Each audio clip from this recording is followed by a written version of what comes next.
El Señor esté con ustedes. Y con tu espíritu. Proclamación del Santo Evangelio según San Marcos. Gloria a ti, Señor.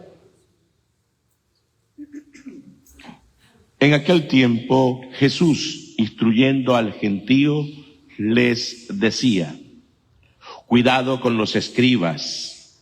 Les encanta pasearse con amplio ropaje y que les hagan reverencia en las plazas. Buscan los asientos de honor en las sinagogas y los primeros puestos en los banquetes. Y devoran los bienes de las viudas y aparentan hacer largas oraciones. Esos recibirán una condenación más rigurosa. Estando Jesús sentado enfrente del tesoro del templo, observaba a la gente que iba echando dinero. Muchos ricos echaban mucho. Se acercó una viuda pobre y echó 2 monedillas, es decir, un cuadrante.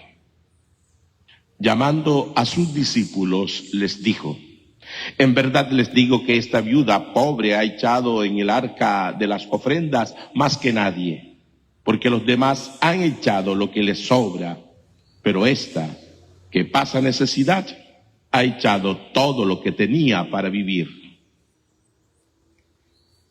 Palabra del Señor. Gloria a ti, Señor Jesús.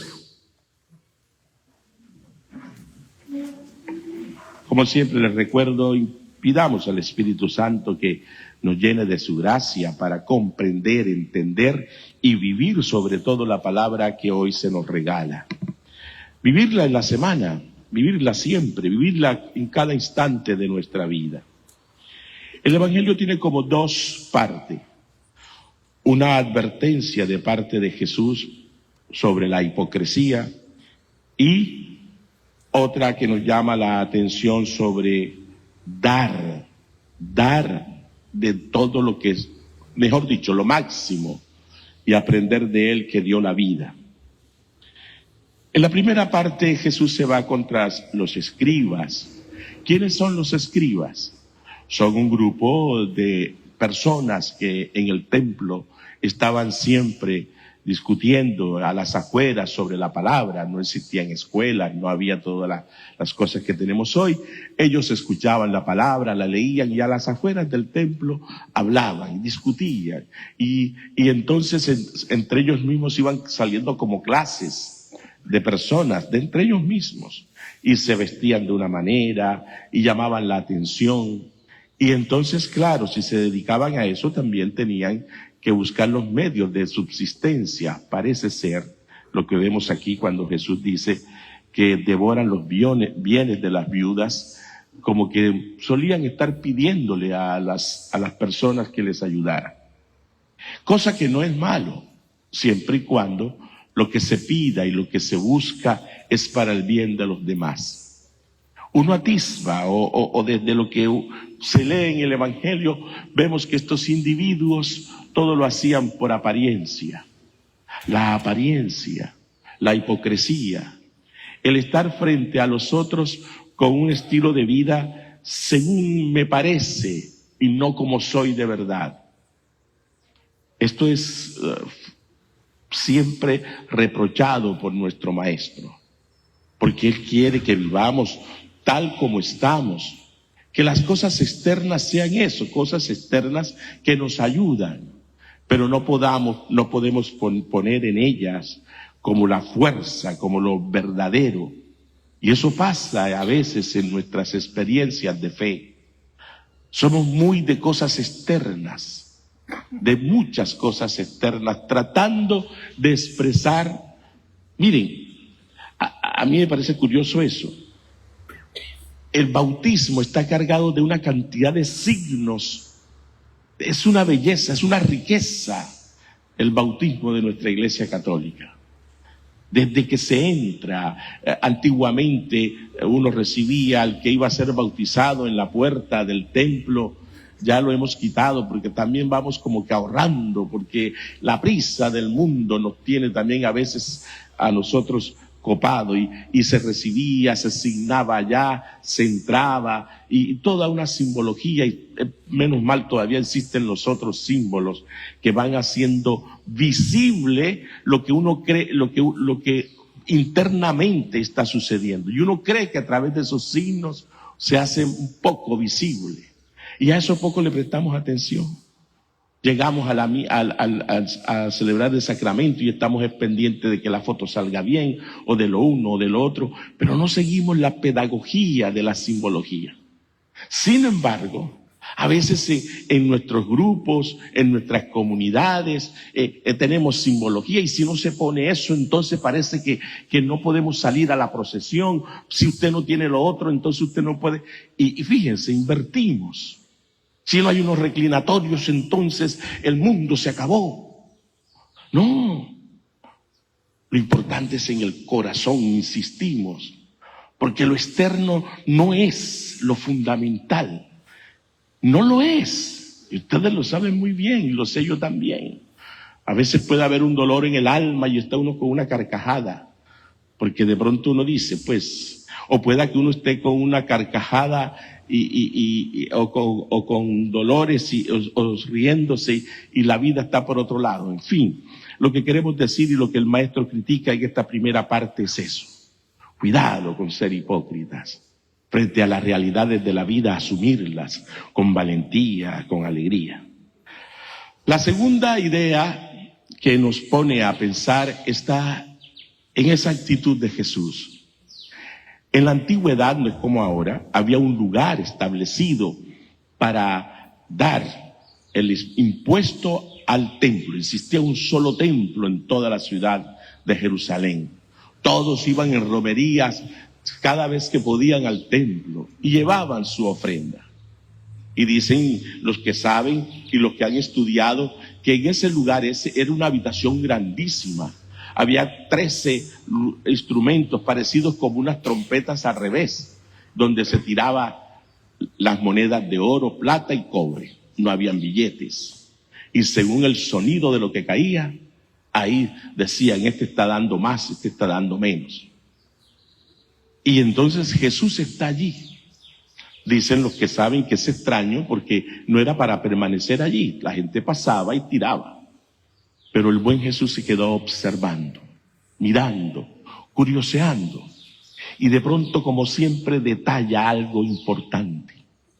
Todo el mundo está dando, pero hay alguien, y lo resalta bien el Evangelio, una mujer viuda, pobre, necesitada. Enseguida ubica. Y en contraste de lo anterior, de los que le quitan a las viudas las cosas, esta está necesitando y a esta nadie le está ayudando. Y él observa y llama a los suyos y los forma inmediatamente. Miren, esta ha dado lo mínimo, porque lo que dio un cuadrante, que es el nombre que tenía la moneda menos valiosa en su momento, es lo que ella ha dado.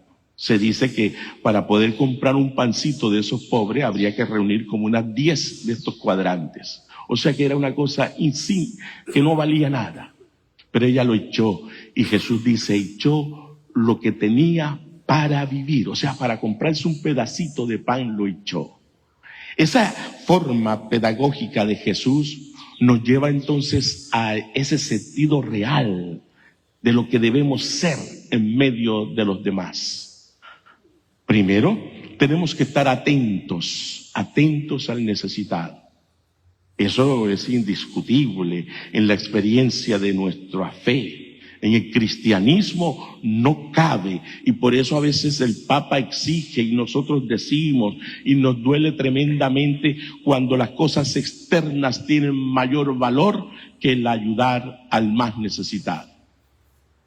Por eso me han escuchado ustedes a veces decir cómo es posible que estemos comprando una cantidad de flores para esto y lo otro, cuando las flores desaparecen y todo, y en la calle hay alguien con hambre. Eso duele.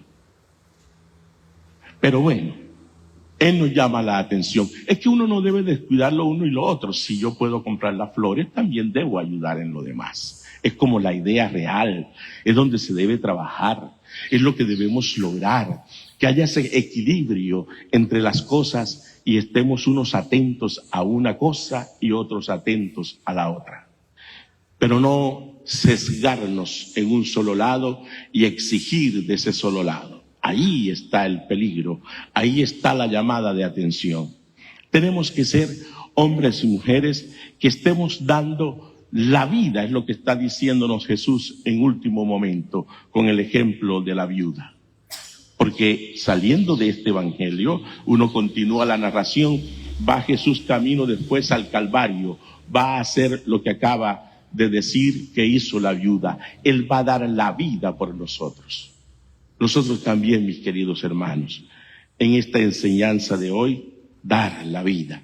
Y no es morir, es esforzarnos diariamente por lograr en nuestro metro cuadrado, como solemos decir, que haya eso, vida, que haya esperanza, que haya la posibilidad de soñar, que haya la posibilidad de realizar los sueños, que todos como hermanos nos juntemos y estemos construyendo familias donde esas realidades del ser humano, combatir el hambre, dar la posibilidad de quitar el frío, esas realidades que son tan necesarias, podamos colmarlas, podamos lograr que todos los tengan en nuestro metro cuadrado. Porque a veces sí, podemos estar pensando en un lado extremo o en un lugar de misión, pero en nuestro metro cuadrado está alguien necesitando de mi ayuda, necesitando que yo le devuelva la vida, necesitando que yo lo rescate. Dos ideas sencillas que resumen todas las lecturas que hemos estado escuchando, porque nuevamente la viuda de Sarepta o la viuda que aparece con el profeta Elías es casi el mismo modelo que tenemos en la viuda del Evangelio. Aquella creyó en la palabra del profeta y dio lo último que estaba en su bolsa o en la bolsita de harina, y Dios le multiplica y le dirá que nunca se le acabará, y ella que estaba ya destinada según su pensar que iba a morir y ese era el último pancito que se iba a comer con su hijo y con su familia, Dios se le devuelve la vida, la rescata, le da todo lo que es necesario para estar en el tiempo que Él quiera y que ella necesite. Estas son, vuelvo a insistir, las palabras que animan. Hagámosle caso al Señor. Vivamos esta semana en total libertad, mostrándonos tal como somos, necesitados algunos, con posibilidad de dar otros, y juntos busquemos ese equilibrio en el continuo vivir, donde cada uno, desde sus afanes y con su historia, está construyendo el reino de Dios en medio de un mundo que lo necesita. Descubrámonos con capacidad de dar vida. Esto también es bueno y necesario. Todos estamos en capacidad de dar vida. Dar la vida es fundamental para aquellos que están necesitando de esa realidad. Abrazar, servir, estar, presencia, rescatar de la tristeza, de los resentimientos, de los odios. Eso es dar vida. Abrazar para que no se sientan solos. Al anciano que tengo en casa, a ese que con sus chollerías a veces me exaspera y me hace perder la paciencia. Abrazarlo, sonreírlo, apapacharlo. Al niño, acogerlo, cargarlo y sentirlo como propiedad de mía, como hijo, como nieto, y darle vida. Fíjense que el trabajo es arduo, ahí mismo donde estamos. Y todos, insisto, estamos en la capacidad de darnos. Aprendamos entonces de la viuda a dar de lo poco que tenemos, porque Dios de lo poco hace mucho. Amén.